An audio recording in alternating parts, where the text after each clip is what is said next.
Bonjour, aujourd'hui je vais vous donner l'horoscope pour le mois de juillet pour les Gémeaux.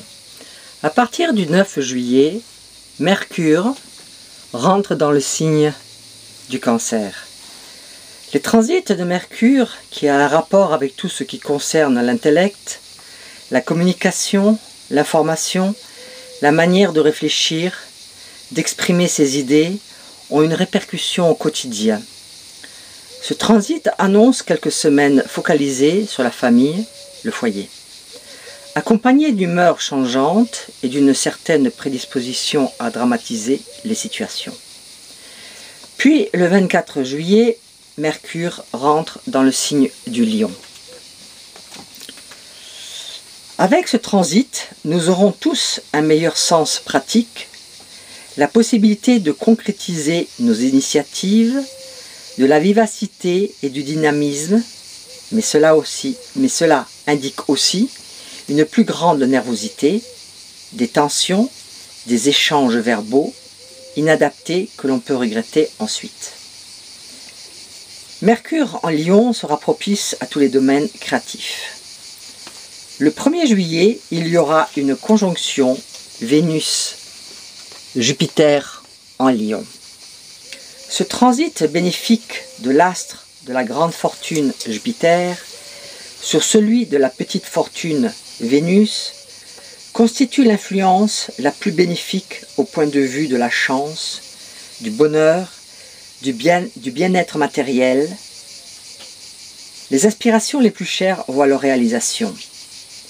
Cette période nous rend joyeux, gais, optimistes, affectueux, amoureux, généreux et à profiter au maximum des plaisirs de l'existence. Mais le 26 juillet jusqu'au 6 septembre 2015, Vénus rétrograde. On dit qu'elle est moins forte, moins efficace, elle sera surtout en stand-by. C'est le moment de revenir sur ses pas, de revoir son passé, de se recentrer, de se réorienter. Il faut également agir. Il faut préparer pour récolter les fruits dès le 7 septembre. Pour optimiser la rétrogradation de Vénus, c'est le moment de trouver une solution intérieure à des problèmes extérieurs. Les ex-petits amis, ex-maris, ex-femmes risquent de prendre contact. Ce n'est pas une période favorable pour les transactions financières, mais c'est une période favorable pour trouver une nouvelle inspiration pour les artistes. Le soleil séjournera ce mois-ci dans votre maison solaire 2. C'est le secteur des revenus et possessions matérielles acquises par le travail. Les influx de Vénus en sextile à votre signe, ce mois de juillet vont vous donner des facilités relationnelles intéressantes pour consolider votre position sociale.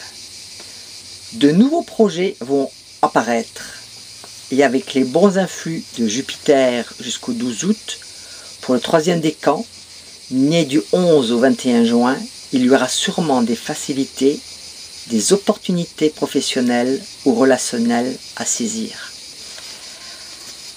Avec Mercure, facteur d'équilibre nerveux, et de Vénus et de Jupiter, qui donne du bien-être, vous ne manquerez ni de vitalité, ni d'optimisme. Par contre, les questions d'argent pourraient vous travailler, alors il faudra regarder de plus près à vos dépenses, surtout si vous voulez partir en vacances. Face à un choix important, allez au fond des choses avant de vous décider. Vous éviterez les dérapages ou un enthousiasme excessif. Vie sentimentale à 2. Jusqu'au 18, vous serez dans la complicité avec votre chair et tendre. Le courant passera bien. Vous serez souvent d'accord sur les sujets abordés. Mais après le 18, vous serez dans le doute. Si vous êtes né en mai, votre partenaire vous semblera un peu fuyant, à moins qu'il n'y ait un problème à gérer et que vous ne deviez le soutenir fermement. Pour les célibataires, vous serez bien entouré jusqu'au 18, que ce soit par un petit flirt qui occupera beaucoup vos pensées. Le tandem Vénus-Jupiter en Lion vous programmera en mode séduction à travers une amitié amoureuse. Je vous souhaite à tous un bon mois de juillet et je vous donne rendez-vous pour le mois d'août. Au revoir, à bientôt.